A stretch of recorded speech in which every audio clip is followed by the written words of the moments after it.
Today we are gathered to celebrate the graduation of SLC Class 20-001. For the past 3 weeks, these NCOs have learned leadership, counseling, coaching, mentoring, Army writing, critical thinking, and problem solving to prepare them as leaders for their respective recruiting and retention battalions. At this time, it is with great pleasure to introduce the Nevada Army National Guard Recruiting and Retention Battalion, Command Sergeant Major Joshua Lappin.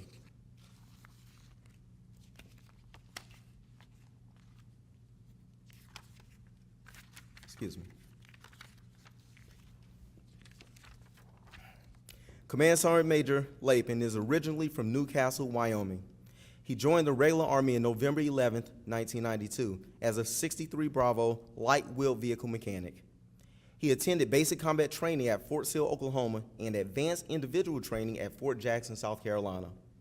Command Sergeant Major Lappin's assignments includes recruiting and retention Command Sergeant Major, recruit sustainment company First Sergeant, IADT Manager, production Section Chief, Battalion Operations NCO for the 17th Special Troops Battalion, Battalion Operations NCO for the 767th Combat Services Support Battalion, Senior Recruiting and Retention NCO, Platoon Sergeant for the Recruit Sustainment Program, and Light Wheeled Vehicle Mechanic for the 150th Maintenance Company.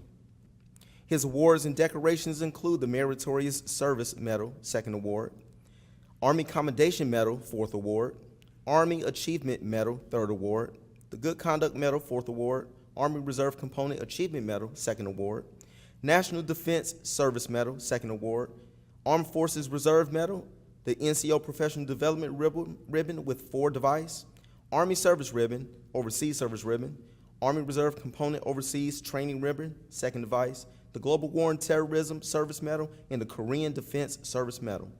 First Sergeant Lappin is married to Jennifer Lappin for 19 years, and they have 1 child together. Ladies and gentlemen, it is my pleasure to introduce to you Command Sergeant Major Lappin.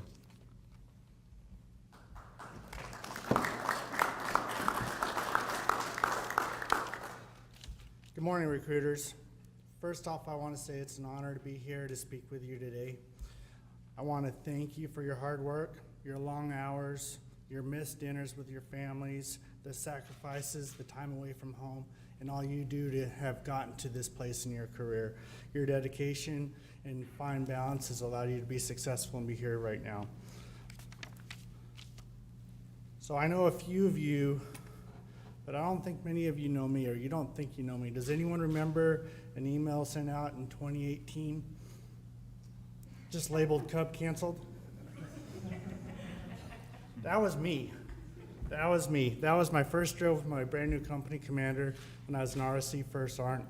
I was flying to Las Vegas for RSC drill weekend. I forgot to cancel the meeting, got off the airplane and realized, oh crap, my whole battalion is waiting on me for this meeting. So on my BlackBerry, I hit RRF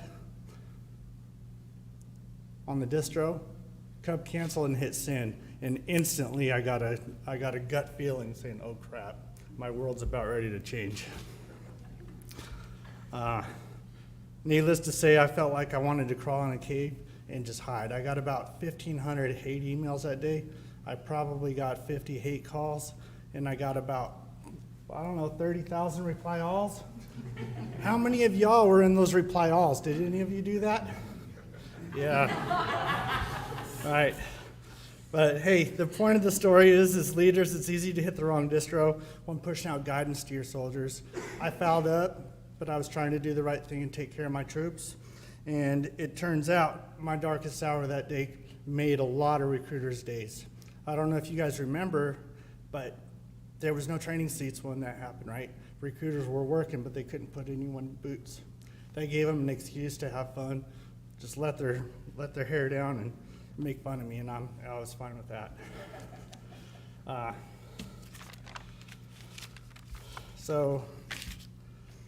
And it worked out because I'm a CSM now, so it didn't ruin my career. Somebody said, this guy should be fired. Can you believe it's a first sergeant to send this email? Well, look at me. I made it. And you guys can too. Everybody messes up. There's a few people that I remember in my career when I was a young man that made an impression on me. The first one was my first freshman football coach. He worked my butt off, challenged me more than I've ever been challenged, and I'll never forget him. His name was Tom Wilson, 1985 in Wyoming. The second one was my band teacher. But the one person that made the biggest impression on me was my Army recruiter. You know, I met my Army recruiter. He was professional. He treated me with respect and dignity. He took care of me. In 27 years now, I'm still in. He changed my life. The reason I tell you this, because you all are in a position to change people's lives forever. It starts by developing your junior NCOs, show them how to be professional, give them the confidence they need to work independently, show them the importance of maintaining their integrity, show them that you care about their success and fulfill your promises to them. Your NCOs are hungry, ready to take on the world, and they're going to surprise you if you treat them right. If you do these things, your recruiters will not only thrive, but they will exceed your expectations. If you're doing your job correctly, everybody under your ranks is going to know how to get to your point.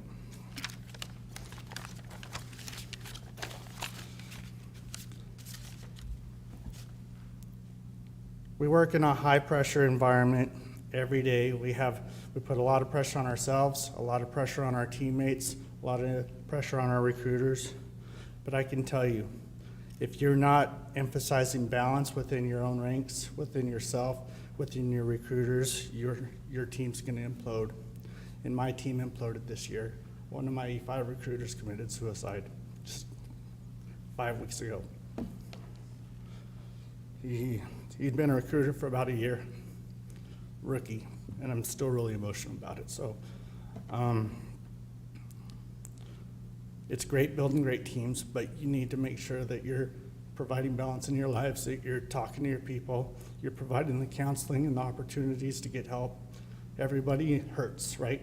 Everybody in your formation handles stress differently. So do me a favor, when you get back to your units, talk to your people, make sure that you don't put so much pressure that they feel that there's no other way out.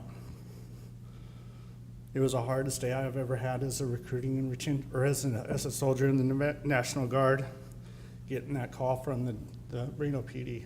So, but it's not too late. You guys can change people's lives where you're at right now and continue to do so. Just provide that climate, provide that counseling, and you know, the future's bright. So I thank you for allowing me to speak today.